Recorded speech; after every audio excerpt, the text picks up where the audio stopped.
The Galactic Council had seen many species rise and fall across the stars. They had witnessed civilizations that could bend reality itself, races that lived for millions of years, and beings of pure energy that danced between dimensions. But nothing had prepared them for humanity. Commander Zekhar stood before the massive viewing screen in the Council's primary station, watching the readings scroll past in disbelief. His forearms trembled as he adjusted the sensors for the 10th time in an hour. The numbers couldn't be right. "Sir," his aide whispered, her voice barely audible above the hum of machinery. "The human fleet. They're still advancing." Zekhar's three eyes focused on the tactical display. Red dots representing human ships moved steadily through what should have been impossible space. The void storms of the Tempest sector had been raging for over 3,000 years. No ship, no matter how advanced, had ever survived passage through that region of space. The storms tore apart matter at the atomic level, created gravity wells that could crush planets, and generated electromagnetic pulses that fried any electronic system within light years. Yet here were the humans, flying straight into the heart of it as if it were a gentle breeze. "How many ships?" Zekhar asked, though he already knew the answer would terrify him. 12,000, sir, and they're not slowing down."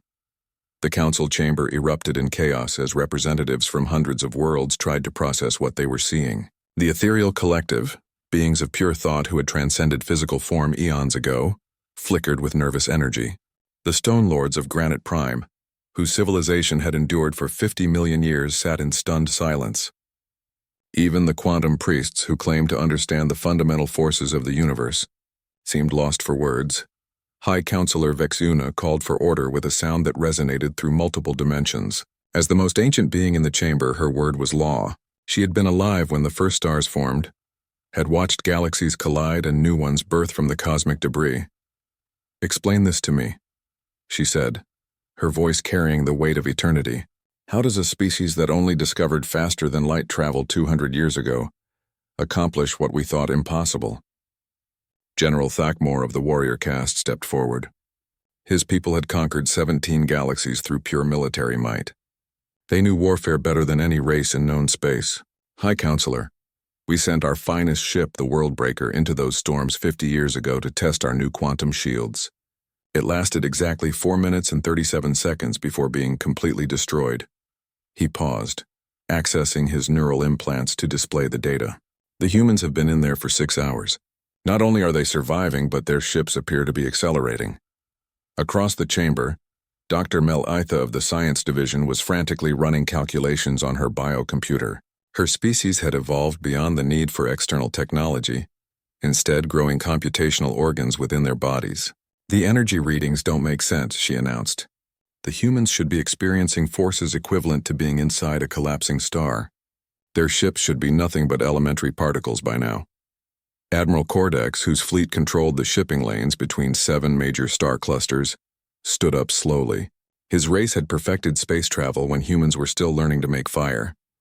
"I've studied every known propulsion system, every type of shield technology, every method of navigation.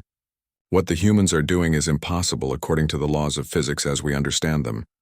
The viewing screen suddenly changed, showing a close-up image of one of the human vessels. It was smaller than most galactic warships, built with simple materials that looked almost primitive compared to the crystalline hulls and energy-based constructs used by other civilizations. Yet it moved through the cosmic hurricane as if protected by some invisible force. "Zoom in on the hull markings," Vexuna commanded. The image enhanced, revealing text written in the human language.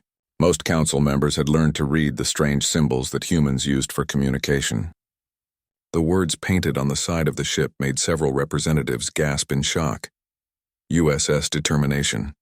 Failure is not an option." Another ship came into view, equally battered but still advancing. Its hull bore the message, "HMS Persistence, we endure." A third vessel appeared, larger than the others, with text that seemed to glow despite the cosmic chaos around it. "CSS Hope, for those who cannot fight for themselves." "They named their ships," whispered Counselor Yelana of the Peaceful Worlds. Her people had achieved harmony through telepathic connection, sharing thoughts and emotions across their entire civilization. They gave them names that mean something to them. Dr. Melitha's calculations suddenly stopped. Her biocomputer had reached a conclusion that defied everything she thought she knew. High Counselor, I believe I understand what's happening. The humans aren't using technology to survive the storms. The chamber fell silent. They're using something else, something we don't have and never learn to use. She paused, struggling to find words for a concept that had no equivalent in galactic science. They're using what they call willpower. They simply refuse to be destroyed. General Thackmore laughed, a sound like grinding metal.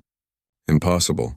Will doesn't overcome physics. Determination doesn't stop gravity from crushing your ship. Doesn't it? Vexuna asked quietly. In her countless years of existence, she had seen many impossible things become possible. We've always assumed that consciousness was separate from reality. What if for humans it's not? The tactical display updated again. The human fleet had reached the center of the Tempest sector, the most dangerous region of space in the known galaxy. Instruments registered energy levels that should have been lethal to any form of life. Yet the human ships not only survived but seemed to be thriving. Then something unprecedented happened. The storms began to calm. Impossible, breathed Admiral Cordex. The Tempest storms have raged for 3 millennia. Nothing can stop them. But the readings didn't lie. Wherever the human ships passed, the cosmic hurricanes grew quieter. The deadly radiation decreased. The gravity wells stabilized. It was as if the universe itself was bending to accommodate their passage. Sir, Zekhar's aide called out, her voice filled with wonder and fear. We're receiving a transmission from the human fleet. They're asking if we need assistance. The irony was staggering. The newest, youngest, seemingly weakest species in the galaxy was offering to help the beings who had ruled space for millions of years. High Counselor Vexuna stared at the display for a long moment before responding. Tell them yes, and prepare our fastest ship. I want to meet these humans face to face. As the council chamber buzzed with activity, none of them noticed the small detail that would change everything. The human ships weren't just surviving the Tempest sector, they were making it better. High Counselor Vexuna's personal ship, the Eternal Wisdom, was the fastest vessel in the Galactic Council's fleet. Built from materials that existed in 17 dimensions simultaneously, powered by the controlled collapse of miniature universes, it could cross entire star systems in minutes. Yet even at maximum speed, it would take 3 days to reach the edge of the Tempest sector. During the journey, Vexuna studied everything the Council had learned about humanity over the past 2 centuries. The files made for fascinating reading. Humans had emerged from a small blue planet in an unremarkable solar system, achieving spaceflight through crude chemical rockets and primitive nuclear fusion. Their early attempts at faster-than-light travel had been disasters, with entire crews lost to miscalculations and equipment failures. What made them different from every other species wasn't their technology or their biology. It was their response to failure. Where other races would retreat, analyze, and spend decades perfecting their approach, humans simply tried again. When their first starship exploded during its maiden voyage, they built a better one within 6 months. When their colony ships were destroyed by cosmic radiation, they developed new shielding and launched more missions. When alien diseases wiped out entire settlements, they created vaccines and kept expanding. They called it learning from experience, but to the galactic community, it looked like madness. Counselor, her pilot announced. We're receiving multiple transmissions from the human fleet. They're singing. Vexuna's ancient mind struggled to process this information. Singing? Yes, ma'am. Different ships are broadcasting different songs, but they seem to be coordinated. Would you like to hear? She nodded, and the ship's communication system filled with the sound of human voices. The songs were in various languages, some uplifting and energetic, others slow and mournful. But they all carried the same unmistakable message. These beings were not afraid. One song in particular caught her attention. A female voice, clear and strong, sang words that the translation matrix rendered as, "When the storm comes, we stand together. When the darkness falls, we light the way. We are the children of Earth, and we will not yield." How many of them are singing? Vexuna asked. All of them, Counselor. Every ship, every crew member. 12,000 vessels, approximately 8 million humans, all participating in this musical phenomenon. As the Eternal Wisdom approached the Tempest sector, the cosmic hurricane's effects became visible. Space itself seemed to writhe and twist, with streams of deadly radiation creating aurora-like displays across impossible distances. The gravitational anomalies were so severe that stars appeared to bend and stretch like rubber bands. But there, in the heart of the chaos, was something that shouldn't exist. A corridor of calm space, perfectly straight, cutting through the storm like a highway through a forest. The humans created this, Vexuna whispered in amazement. They carved a path through the impossible. Her pilot, a member of the Navigator Guild whose people had spent 10,000 years mapping safe routes through dangerous space, stared at his instruments in disbelief. Counselor, according to our sensors, that corridor extends all the way through the Tempest sector. It's over 12 light-years long, perfectly stable, and completely safe for travel. How? I don't know, ma'am. The energy readings suggest they're somehow converting the storm's chaos into order. It's as if they're teaching the universe how to be calm. As they entered the corridor, Vexuna saw the human fleet spread out in formation. The ships were indeed primitive by galactic standards, but they moved with a precision that spoke of crews who trusted each other completely. More importantly, she could see the humans themselves through the transparent sections of their vessels. They were working, not frantically, not desperately, but with the steady determination of beings who had a job to do and wouldn't stop until it was finished. Some were maintaining equipment, others were monitoring instruments, and many were simply talking to each other. They looked happy. Incoming transmission from the flagship, her pilot announced. The main screen activated, showing a human male with graying hair and kind eyes. His uniform was simple, marked only with symbols indicating his rank. Behind him, Vexuna could see other humans working at various stations, all displaying the same calm competence. High Counselor Vexuna, the human said, his voice carrying genuine warmth. I'm Admiral Sarah Chen of the United Earth Fleet. We're honored by your visit. Admiral, Vexuna replied, I must ask, how are you doing this? How are your ships surviving conditions that would destroy civilizations far more advanced than your own? Chen smiled, and in that expression, Vexuna saw something she had never encountered in all her eons of existence. Complete confidence without arrogance, strength without aggression, determination without desperation. With respect, Counselor, I think you're asking the wrong question. It's not about survival. We're not trying to survive the storm. Then what are you doing? We're fixing it. The simplicity of the statement hit Vexuna like a physical blow. Fixing it? The Tempest sector has been a barrier between two parts of the galaxy for 3,000 years, Chen explained. Billions of beings have been cut off from each other, unable to trade, communicate, or share knowledge.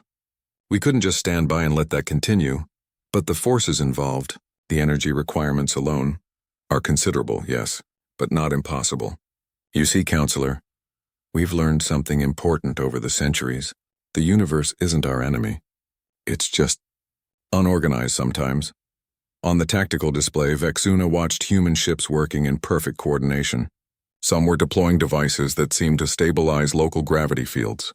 Others were broadcasting specific frequencies that appeared to calm the electromagnetic storms. Still others were doing something that defied easy explanation. They were talking to the chaos, somehow convincing it to become order. Your people, Vexuna said slowly. You don't see obstacles, do you? You see projects. That's a good way to put it, Chen agreed.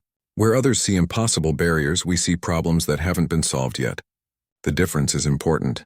But surely you must feel fear, doubt. The mortality rates for this mission. Chen's expression grew serious for a moment. Of course we feel fear.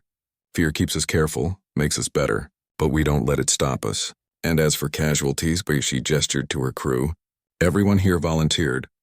We all knew the risks.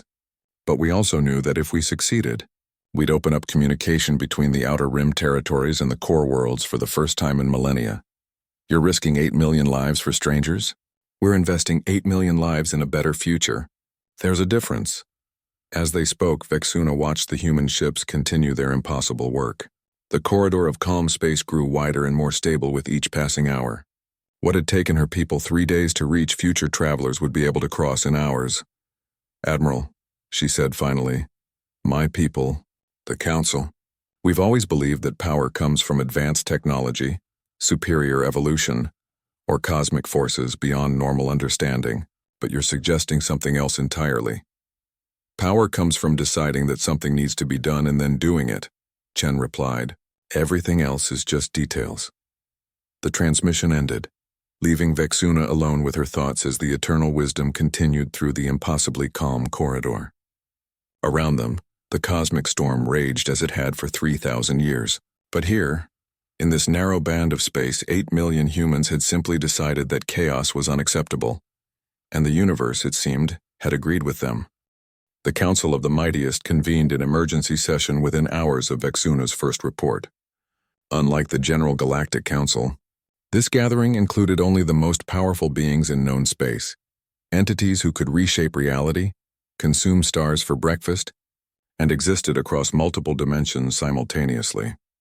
Emperor Vakthul of the Destroyer Fleet materialized first. His form a swirling mass of dark energy contained within crystalline armor. His civilization had perfected the art of war across 17 galaxies, developing weapons that could crack planets like eggs and shields that could deflect the explosion of supernovas.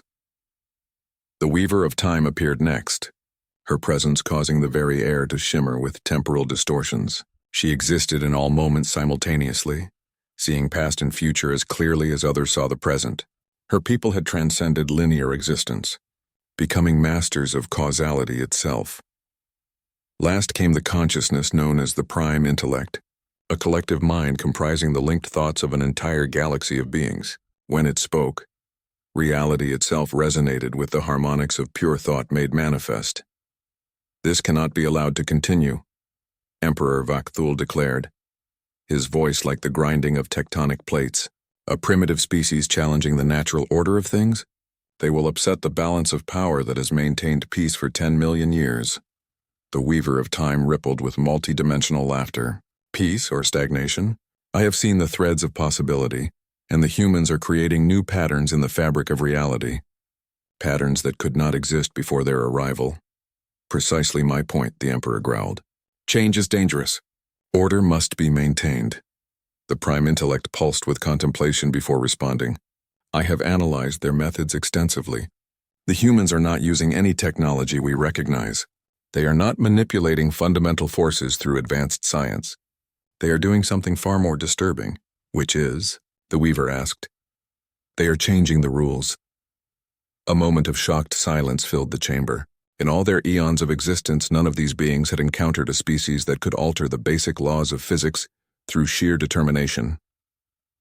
"Impossible," Emperor Vakthul snarled. "Physical laws are immutable.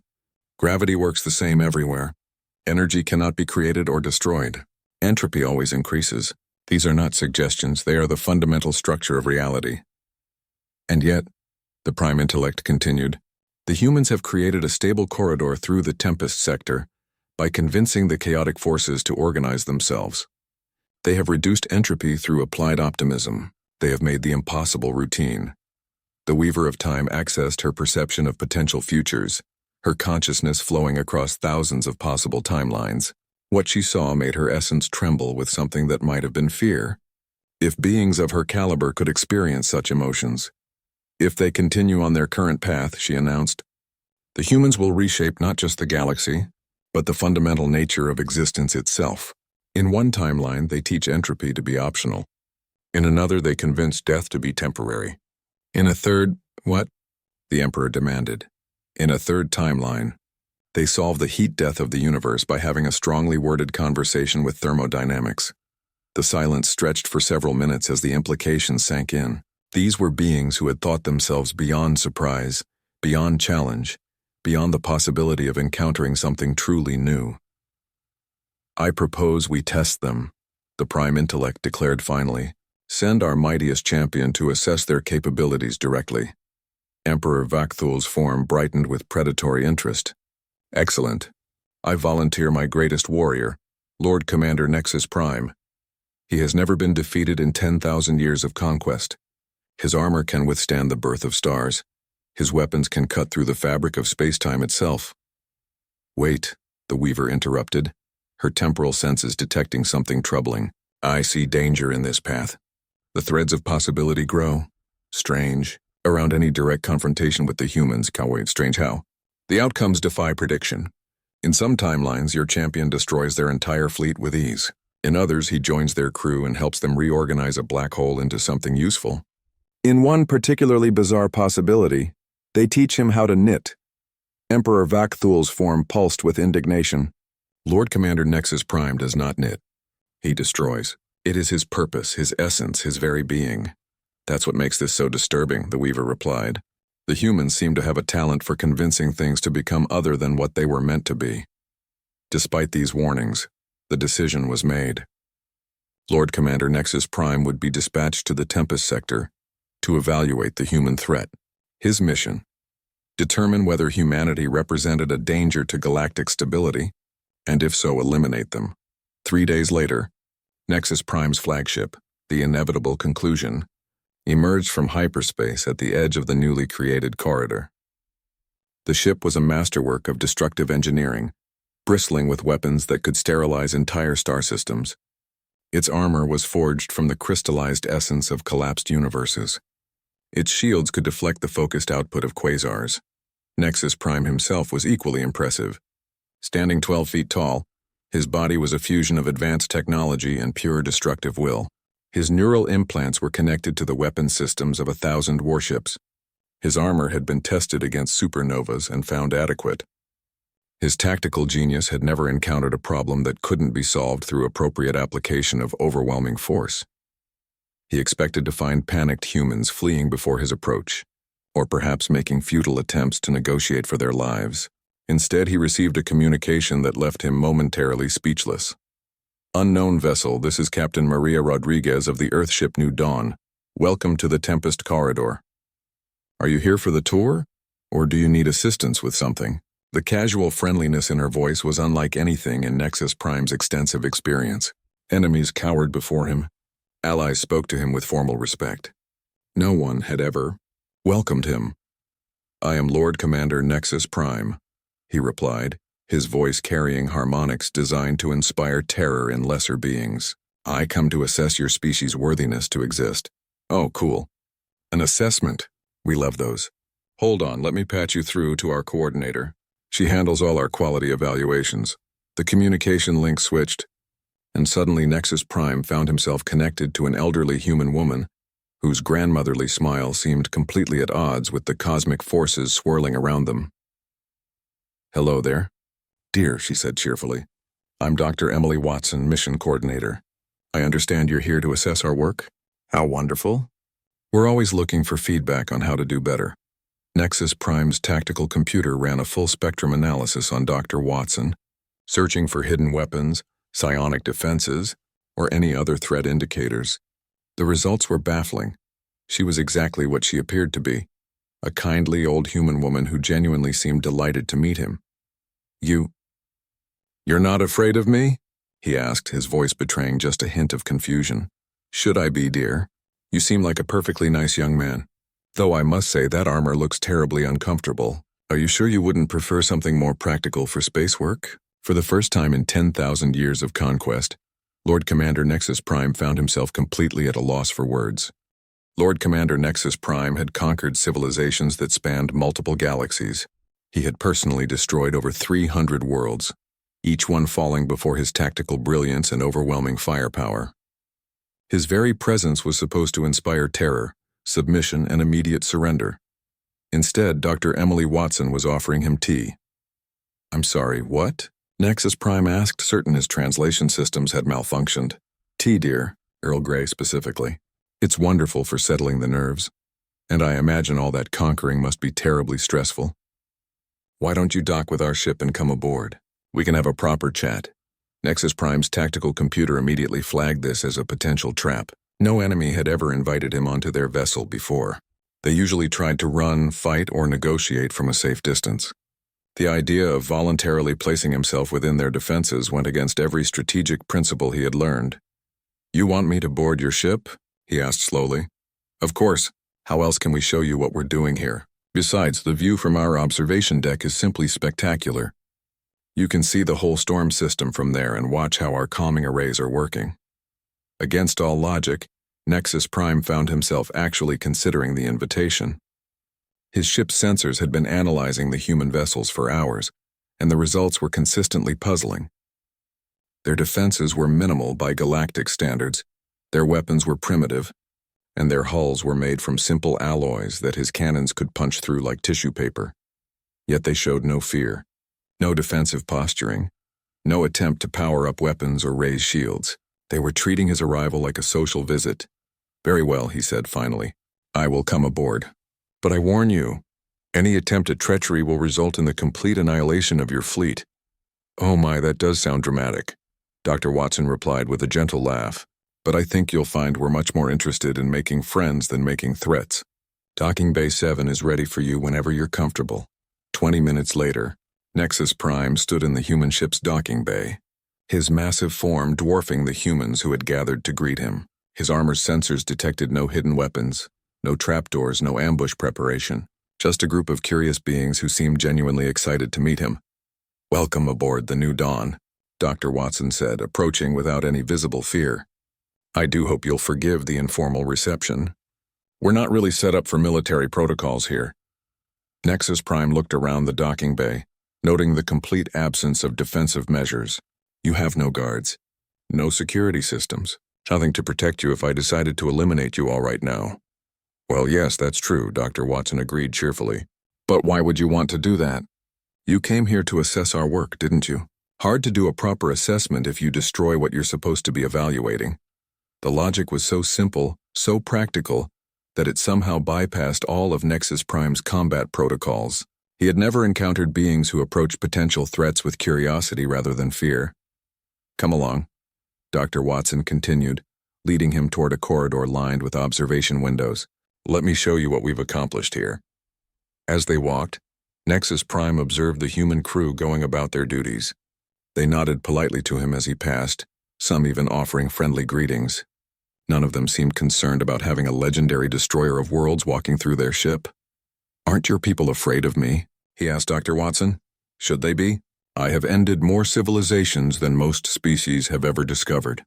My name is spoken in whispers across 17 galaxies. I am death incarnate, the final solution to any problem that cannot be solved through diplomacy." Dr. Watson paused at one of the observation windows, looking out at the swirling chaos of the Tempest sector. "That sounds like a very lonely way to live, dear." The unexpected sympathy in her voice struck Nexus Prime like a physical blow. In 10,000 years of conquest, no one had ever expressed concern for his emotional well-being. "Lonely," he repeated. "Well, yes, if everyone is afraid of you. When do you ever get to have a real conversation? When do you get to learn something new or share a laugh or just enjoy someone's company?" Nexus Prime found himself staring at the elderly human woman, his advanced tactical computer struggling to process this unprecedented line of reasoning. "As I do not require companionship. I am a weapon. Weapons do not have friends." "Oh, nonsense," Dr. Watson said briskly. "Everyone needs friends. Even weapons. Especially weapons, I'd imagine. All that destroying must get terribly repetitive after a while." They reached the observation deck, where several dozen humans were working at various stations. The view was indeed spectacular. The cosmic hurricane stretched for light years in every direction, its chaotic energies creating displays of light and color that defied description. But cutting through the center of it all was the corridor of calm space that the humans had created. "How?" Nexus Prime asked, momentarily forgetting his mission in the face of such an impossible achievement. "Oh, that's the beautiful part," Dr. Watson replied, her eyes lighting up with enthusiasm. "We realized that the storm wasn't really chaotic at all. It just looked that way because we weren't seeing the pattern. There is no pattern in chaos. That is the definition of chaos." Well, that's what everyone thought. But our physicist, Dr. James Chen, Admiral Chen's brother actually, he had this wonderful idea. What if chaos was just order that hadn't been properly organized yet? Nexus Prime's sensors detected no deception, no hidden agenda. Dr. Watson genuinely believed what she was saying. That is impossible. Chaos is the natural state of high-energy systems. It cannot be organized without massive energy input. "You're thinking about it wrong," a new voice said. Nexus Prime turned to see a young human male approaching, his clothing stained with what appeared to be motor oil. "I'm Jake Morrison, Chief Engineer. The thing about chaos is that it wants to be organized. It just doesn't know how." "That is not how physics works," Nexus Prime stated flatly. "Isn't it?" Jake asked, pulling up a holographic display showing the storm system's energy patterns. "Look at this data. The chaotic forces aren't random. They're trying to establish stable patterns, but they keep interfering with each other. So we just gave them a little guidance. Guidance? We asked them nicely to calm down and showed them how to work together instead of fighting each other. It took a while. Storms can be pretty stubborn, but eventually they got the hang of it. Nexus Prime stared at the data, his advanced computational systems struggling to process what he was seeing. The humans appeared to have achieved the impossible through what could only be described as applied politeness. You negotiated with fundamental forces of nature, he said slowly. Well, yes, Dr. Watson replied. Everything's more reasonable when you take the time to really listen to it. Even cosmic storms have feelings, you know. For the first time in 10,000 years, Lord Commander Nexus Prime felt something he had thought himself incapable of experiencing. Genuine curiosity. These beings had accomplished something that his civilization's greatest scientists had declared impossible, and they had done it by treating the universe like a friend instead of an enemy. I think, he said quietly, I would like to learn more about your methods. Dr. Watson smiled. Wonderful. Let's start with that tea I offered you. Nothing promotes good conversation like a proper cup of Earl Grey. 3 weeks had passed since Lord Commander Nexus Prime's initial report was due to the Council of the Mightiest. 3 weeks of complete silence from the most feared warrior in galactic history. His flagship, the inevitable conclusion, remained positioned alongside the human fleet, but all attempts at communication had been met with automated responses stating he was currently unavailable. Emperor Vakthul's rage had reached levels that caused nearby stars to flicker with sympathetic energy. Unavailable? Unavailable? He is my greatest weapon, my most trusted commander, and he's unavailable. The Weaver of Time rippled with what might have been amusement. I warned you this might happen. The probability threads around the humans remain unusual. Send a probe, the Emperor commanded. I want to know what those primitives have done to my warrior. The probe that emerged from hyperspace an hour later was equipped with the most advanced sensors in the galactic armory. Its mission was simple: observe and report on the status of Lord Commander Nexus Prime and assess the human threat level. What it found defied all expectations. Nexus Prime was indeed aboard a human vessel, but he wasn't being held prisoner. He wasn't fighting for his life or planning an escape.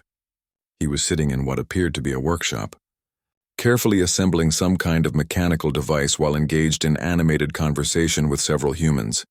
No, you've got the plasma coupling inverted, he was saying to a young human female.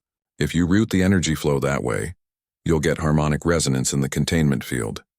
Trust me, I've seen what happens when antimatter reactors start singing. It's not pretty. The human, who appeared to be no more than 20 standard years old, looked up from her work with genuine gratitude. Thanks, Nexus. I never would have caught that. You're amazing at this stuff.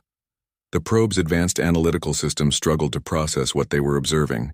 Lord Commander Nexus Prime, destroyer of worlds, conqueror of galaxies, was teaching, and more disturbing still, he seemed to be enjoying it. It's just a matter of understanding how energy wants to flow, Nexus Prime continued. Most civilizations try to force their technology to work against natural principles. But if you work with the underlying forces instead of against them, you can achieve much better results with far less effort. Dr. Watson appeared beside him with a steaming cup.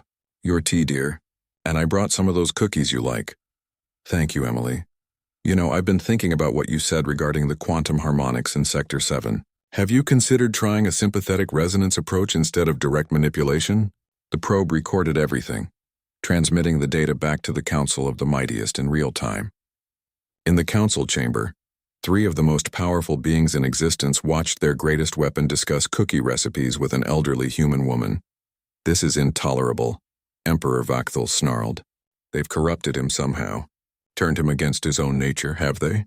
The Prime Intellect asked thoughtfully.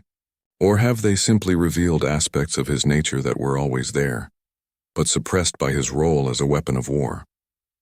The Weaver of Time accessed deeper probability streams, her consciousness flowing across multiple potential timelines. The corruption runs deeper than you imagine. In 6 months, if current trends continue, Nexus Prime will publish a paper on applied empathy in engineering design that will revolutionize how the galaxy approaches technology. That's impossible, Nexus Prime doesn't even know what empathy is. He does now. The humans have been teaching him. On the probe's display, they watched Nexus Prime carefully help a young human boy who couldn't be more than 8 years old with what appeared to be a school project. The legendary warrior's massive hands, which had once crushed planets, gently guided small fingers as they assembled a simple robot. "You see, Marcus," Nexus Prime was saying, "the trick is to think about what the robot wants to do, not just what you want it to do. If you design it to work with its own preferences instead of against them, it'll be much happier and much more effective." "Robots have preferences?" the boy asked. "Everything has preferences, even if it can't express them directly. Metals prefer certain stress patterns, energy prefers certain flow paths, and mechanical systems prefer configurations that minimize internal conflict. Good engineering is really just being polite to the materials you're working with." Emperor Vakthul's form blazed with indignation.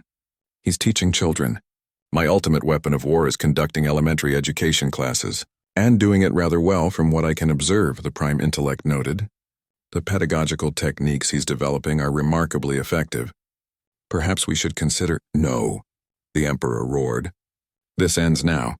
I'm sending the entire Death Fleet to retrieve Nexus Prime and eliminate the human threat once and for all." The Weaver of Time's form suddenly solidified, her usual temporal fluidity replaced by urgent solidity. "That would be inadvisable. I'm seeing probability cascades that— Oh my, what now? If you send the Death Fleet against the humans, there's a 73% chance they'll end up joining a human cooking class. Apparently, Admiral Chen's grandmother has been teaching traditional Earth cuisine to anyone who's interested, and her dumpling recipe is apparently quite persuasive." The silence in the council chamber stretched for several minutes as the implications sank in. The humans weren't defeating their enemies through superior force or advanced technology. They were converting them through radical kindness and genuine interest in their well-being. "They're not conquering us," the Prime Intellect said slowly. "They're adopting us." Back on the human vessel, Nexus Prime looked up from his work as his communication systems detected the Council's probe. For a moment, his old programming reasserted itself, and he considered his duty to report back to his commanders. Then Dr. Watson placed a gentle hand on his armored shoulder. "Something wrong, dear?" she asked. Nexus Prime looked around the workshop, taking in the scene that had become so familiar over the past 3 weeks. Humans and the few other aliens who had joined their mission worked side by side, sharing knowledge, solving problems together, and treating each other with a kindness that he had never experienced in 10,000 years of military service.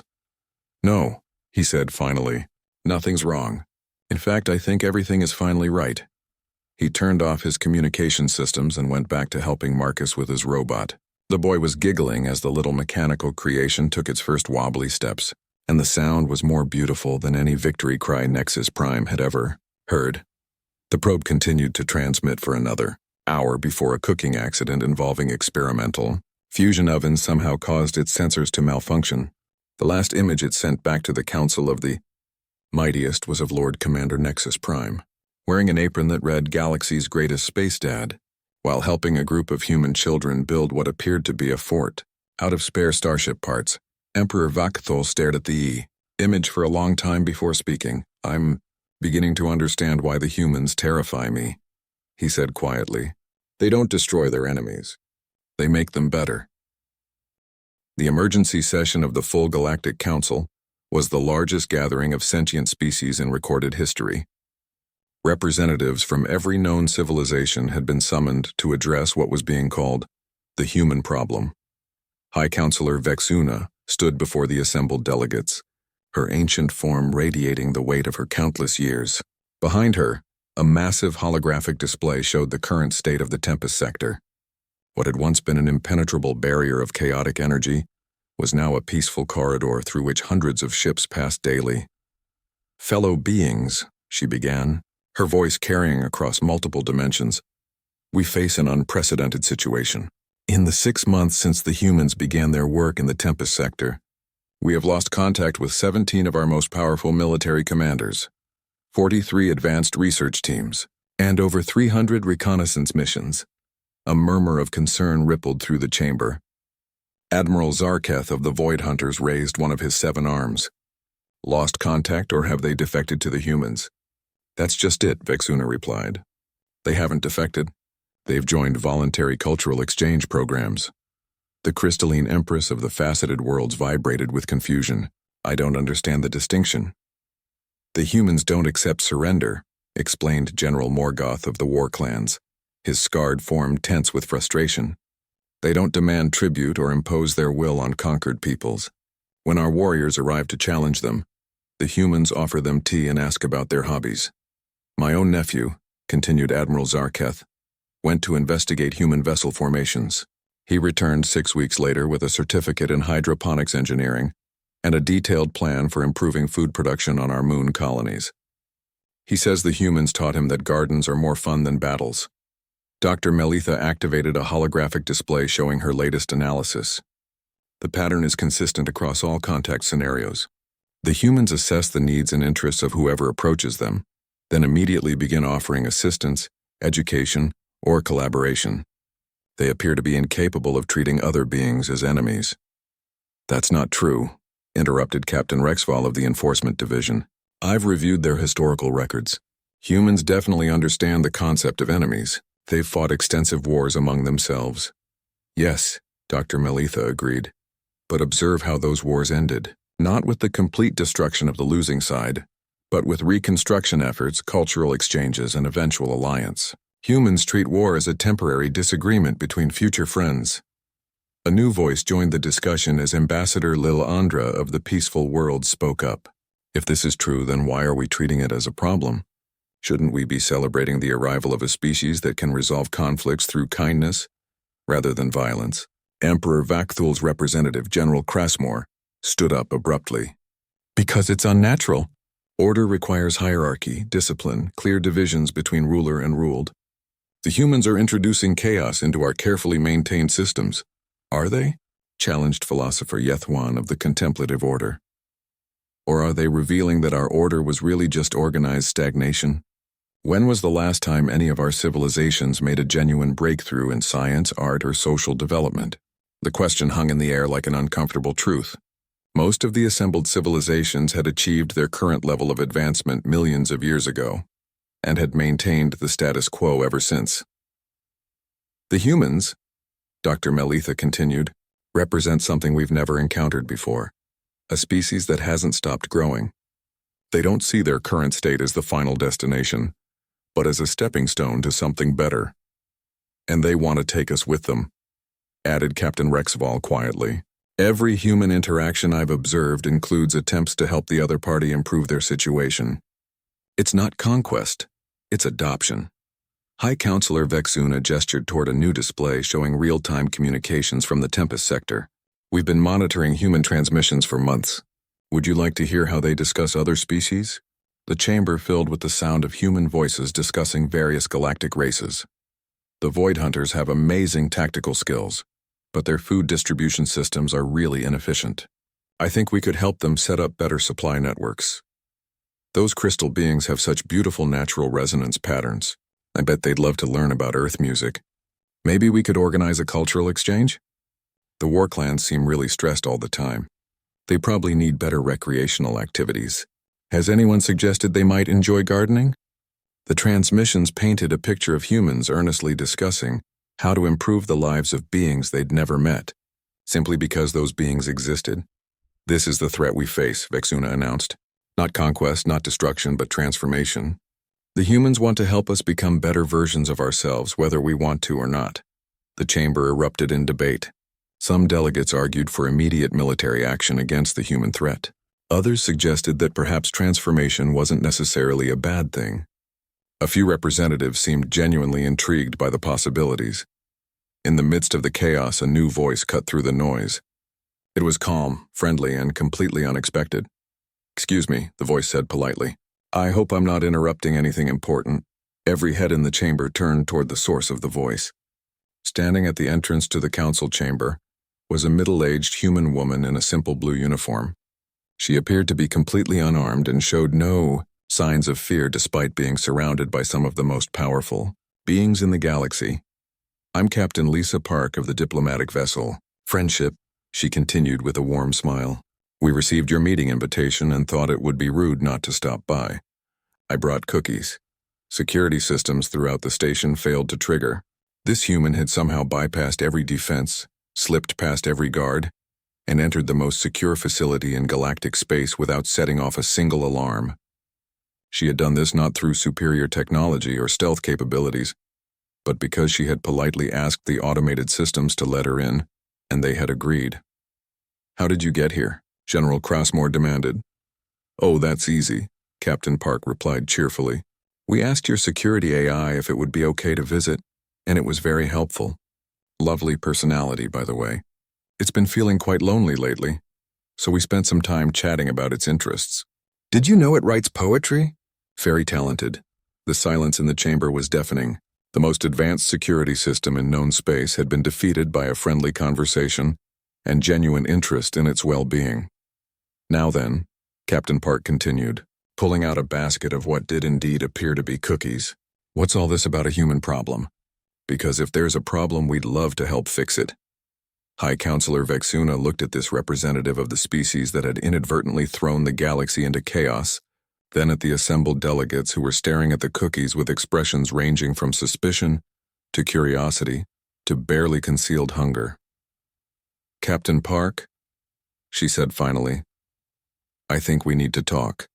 High Counselor Vexuna stood in the same observation deck where she had first watched the human fleet disappear into the Tempest sector. But everything had changed. The storms that had raged for 3 millennia were gone, replaced by a network of stable travel corridors that connected every major system. Trade routes that had been impossible for millions of years now carried ships from dozens of species, all sharing knowledge, resources, and friendship. Final status report from the Outer Rim territories, announced her aide, a young crystalline being whose natural resonance had been enhanced through human-designed harmonic amplifiers. The last of the quantum instabilities have been resolved. The human engineering teams report that subspace will be stable for normal operations within the next few days. Vexuna nodded, though part of her still struggled to process how quickly everything had changed. The humans hadn't conquered the galaxy, they had repaired it. Problems that had seemed permanent fixtures of galactic life for eons had been solved with a combination of human determination and the willing cooperation of species who had never worked together before. "Any word from the Council of the Mightiest?" she asked. "Yes, ma'am. Emperor Vakthul sends his regrets that he can't attend today's celebration. But he's currently enrolled in a conflict resolution course on Earth. Apparently, he's discovered he enjoys mediation much more than conquest." The irony wasn't lost on Vexuna. The Emperor, who had once commanded the most feared fleet in galactic history, was learning peaceful problem-solving techniques from the species he had initially viewed as a threat. And the Weaver of Time? She's established a temporal studies program with human physicists. They're working on ways to share knowledge across different time streams without causing paradoxes. Early reports suggest they're making remarkable progress. The Prime Intellect, currently collaborating with human philosophers on something they call practical wisdom applications. Their joint research paper on making intelligence more compassionate has become required reading in over 40-star systems. Vexuna walked to the observation window and looked out at the bustling traffic moving through what had once been impossible space. Human ships traveled alongside vessels from hundreds of other species, their crews working together on projects that benefited everyone. "Ma'am," her aide continued, "there's one more thing. Lord Commander Nexus Prime has requested permission to address the Council about his new position." "His new position?" "He's been elected as the first galactic coordinator of educational outreach. Apparently his teaching methods have been so successful that representatives from 300 worlds want him to help establish similar programs in their systems." The former weapon of mass destruction had become the galaxy's most beloved teacher. Vexuna shook her head in amazement. Even now, after watching the transformation unfold over an entire year, she sometimes couldn't believe what the humans had accomplished. A soft chime indicated an incoming communication.